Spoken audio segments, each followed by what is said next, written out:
Now, I've always been searching for a camera that pretty much takes me completely out of the equation. Something that I can just push a button, capture the moment, and figure out what to do with it later. I love action cameras. They're such an amazing tool for us to capture the moment and share our experiences. But what I'm finding is that the more I'm using these action cameras, the less I'm actually experiencing the moment. But when this thing came along, I must say, I was very intrigued. Here we go.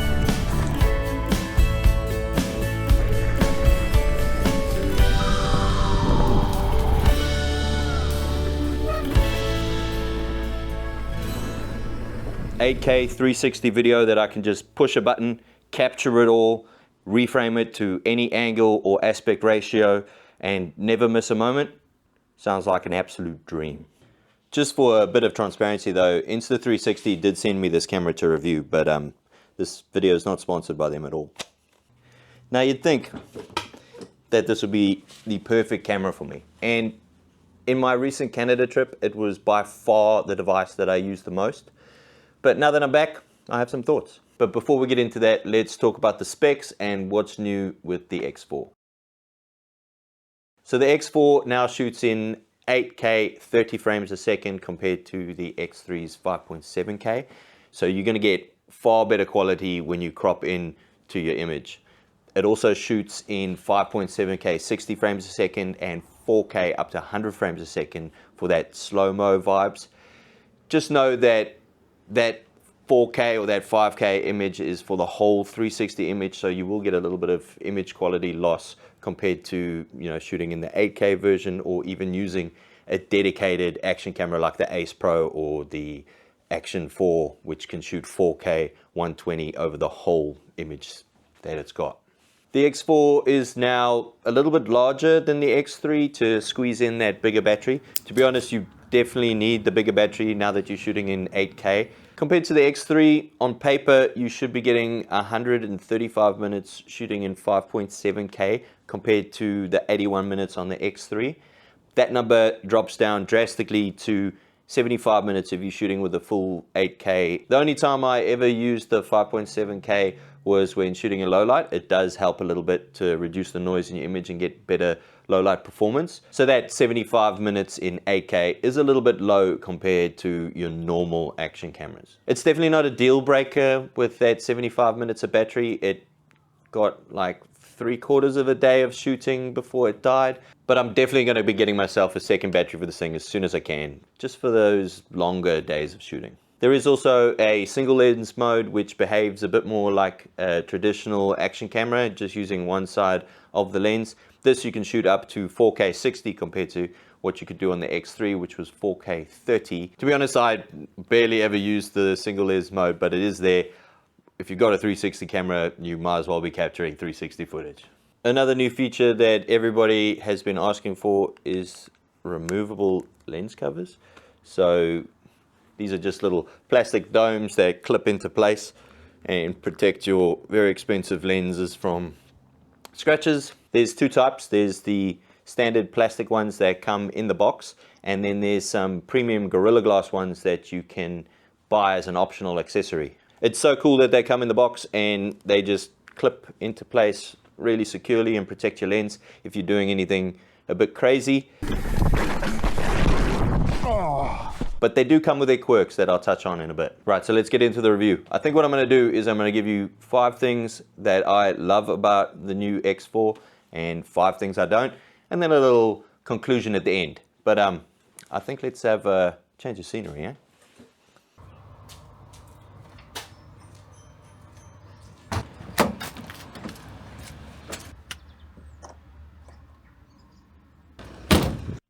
So the first thing to talk about, and probably the most obvious, is that I can just push a button and get everything I need from one shot. You could look at me, you could look out of the window, you could do a cool panning shot using keyframes from one side of the van to the other. You can reframe it into any aspect ratio you want for social media or for YouTube. So you could go vertical, you could go horizontal, you could go square, whatever you want, all just by pushing one button and recording one shot.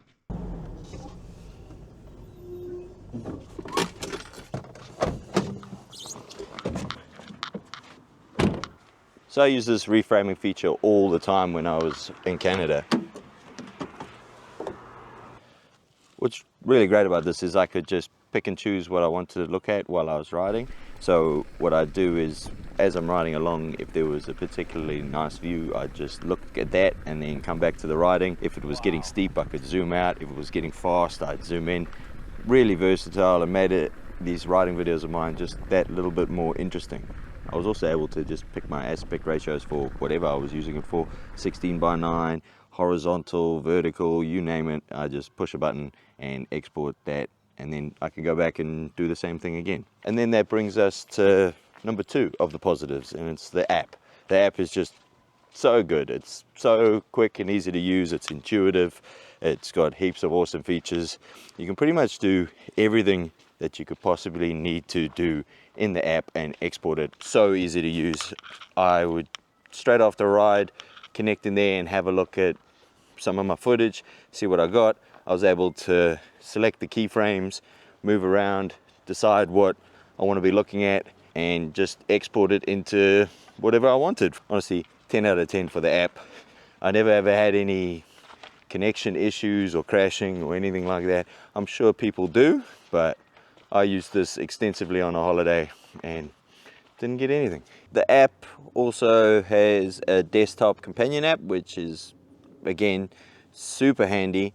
It's just so nice to see companies really putting a lot of effort into their app and desktop app ecosystems, because it's made the whole process super easy. There is a lot of post-processing that has to be done on all of your clips. It is one of the negatives. We'll talk about it in a sec. But to make that all super easy and quick to use is just a no-brainer. So I really think that Insta360 has absolutely nailed it on their software. It makes a massive difference for actually using this camera. So number 3 is going to be the stabilization, especially while riding, and then the look and feel of your riding footage. There it is. Woo! Oh, I'm so glad I went back up. Otherwise I'd be so grumpy. It just gives it that dynamic feel, that excitement, that movement that you don't really get when you're using just a chest-mounted action camera. It's just so exciting and moves, and it's just so good. Number 4 is going to have to be the build quality of this thing. It's just so well built. It just seems to be able to take a beating. I don't mess around when using these things. I like to test them as hard out as I can.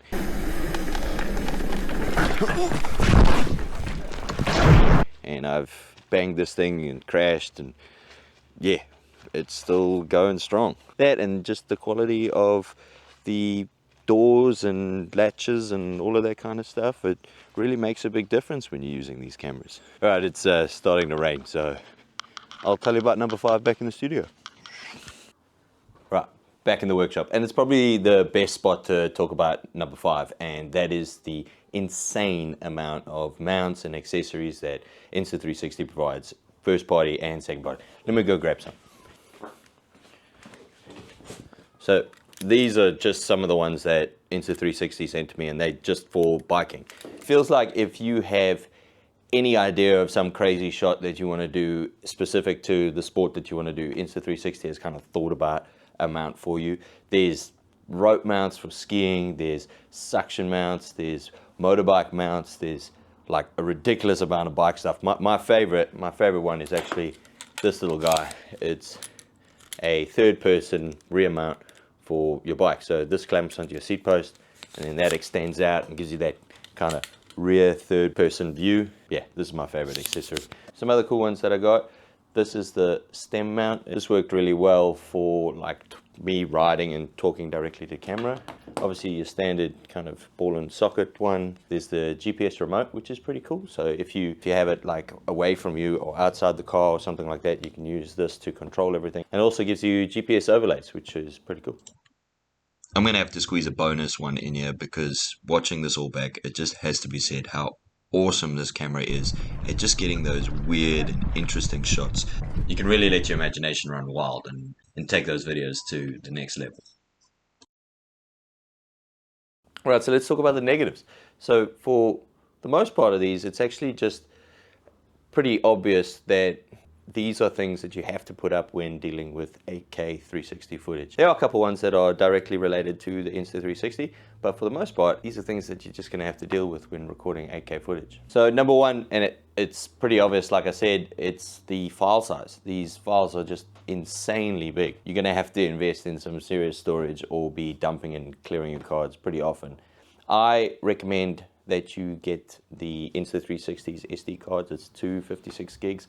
I only really filled it a couple times, mainly because I went like 3 or 4 days without clearing it. The file size is going to be like 1.2-ish gigs per minute. And then on top of that, you've got a low res file, which is probably like 100 megs per minute. And then once you've then made your thing, you've got to export it out, and that works out at a 4K image, which is probably around 300 megs per minute. So all up for all of your footage, you're probably looking, 1.5 gigs per minute of footage that you record, which is just insane. When I was in Whistler, I did about 80 gigs of recording in my day, which just insane. But in saying that, this is kind of what you're gonna have to deal with if you want that flexibility of recording everything and then still getting a nice 4K image out of it. And then that kind of brings you to number 2, which is all the extra steps that you have to go through when processing your 8K 360 footage. Now, they have made it super easy with the apps and the desktop app and all of that. It is really easy, but just know that, like, especially if you're going to be doing a whole lot of filming, you're going to have a whole nother extra step where you go in there, reframe everything, and export out all your footage to then be used for, say, YouTube or Instagram or something like that. It does have its positives in that, like I said before, we can make 3 different pieces of content from the same recording, but just bear it in mind that if you shoot everything in your 8K, you're going to be spending a whole lot of time post-processing and get everything ready for the next step. Number 3 is the vulnerability of the 360 lenses. Obviously, you got 2 lenses, you can't really put this thing down anywhere, you get fingerprints all over it. They have given us the option to use the lens guards, which is, like I said in the beginning, a great addition to this camera. But in my testing, while I've been using it for what I've been doing, the lens guards are okay. You do notice that they're on there, even if you've got all the settings correct.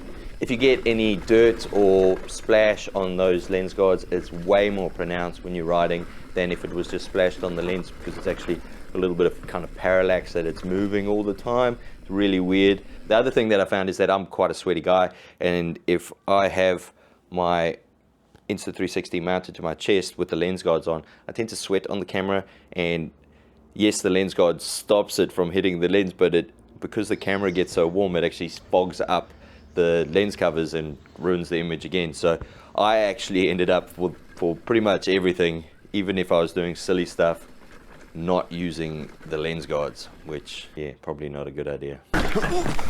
Look, you have to kind of go, is it more important to me to protect these lenses, or do I want to get the perfect shot? I'd say it's something that you should get, is the premium lens guards. There is a slight kind of quality difference between the premium lens guards and the ones that come in the box. The image does seem a little bit clearer out of the premium ones, and you do have that Gorilla Glass, so it is even more resistant to scratches or banging the thing.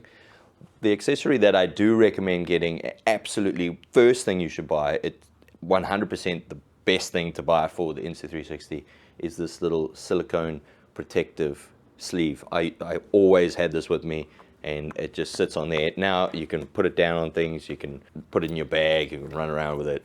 That is the most important accessory for the Insta360 X4. Number 4 is how this camera kind of deals with exposure and dynamic range. I know that it's got a HDR function, but that's only in 5.7K. I only ever used the 8K image. I know they're doing a lot, and there's a lot to expose, but when you're riding really fast through like spotted out trees and that kind of stuff, how it deals with that exposure isn't quite ideal compared to if you were using a dedicated action camera. Dedicated action cameras are far better at handling this stuff, so just bear that in mind, that you're not going to get like absolutely unbelievable dynamic range. It's just not going to happen. But in saying that, like, that's not what we're going for here. I think just having that 360 image just outweighs any kind of picture quality or exposure or anything like that. It's just so exciting and so good to have. So for me, it wasn't really a deal breaker at all. And then the other thing with that is the low light performance. Again, if you did want to shoot anything in low light, you do have to go down to the 5.7K. It just means that you're going to have less options to kind of crop in and crop out. When I was riding in some particularly dark forests with overcast days, you did notice a little bit of grain coming into the image, but when you exported it, somehow Insta360 just does like a whole lot of magic and fixes it. The last thing that we got to talk about is the sound out of this thing. I found that there is quite a lot of wind noise with this Insta360 X4 compared to other action cameras.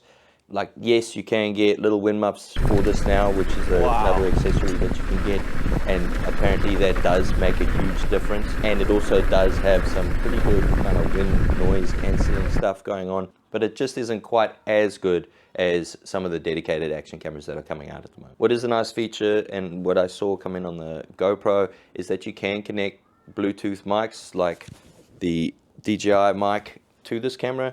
To be honest, I still firmly believe, like I said in the GoPro review, that Bluetooth connection for these mics just isn't worth it.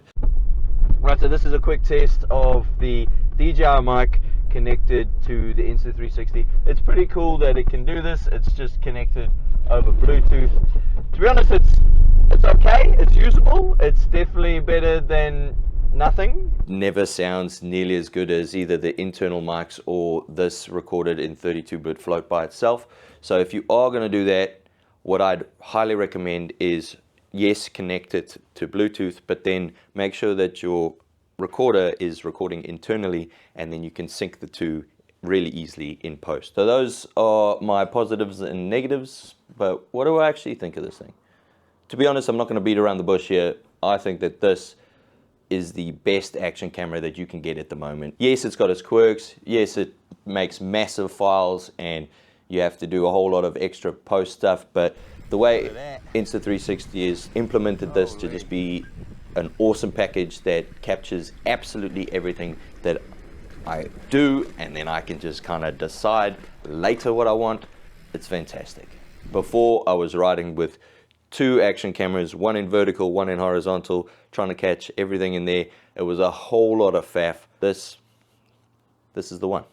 All right, thank you guys so much for watching this one. If you have any questions about the Insta360 X4, please bang them down below. I'll happily answer any questions there, and make sure you subscribe because there's heaps of stuff coming. I've got my whole Canada trip in the edit bay at the moment, and they'll be coming out over the next few weeks. If you want to be a member and catch all that stuff early, there's all that details down below. But other than that, we'll see you later.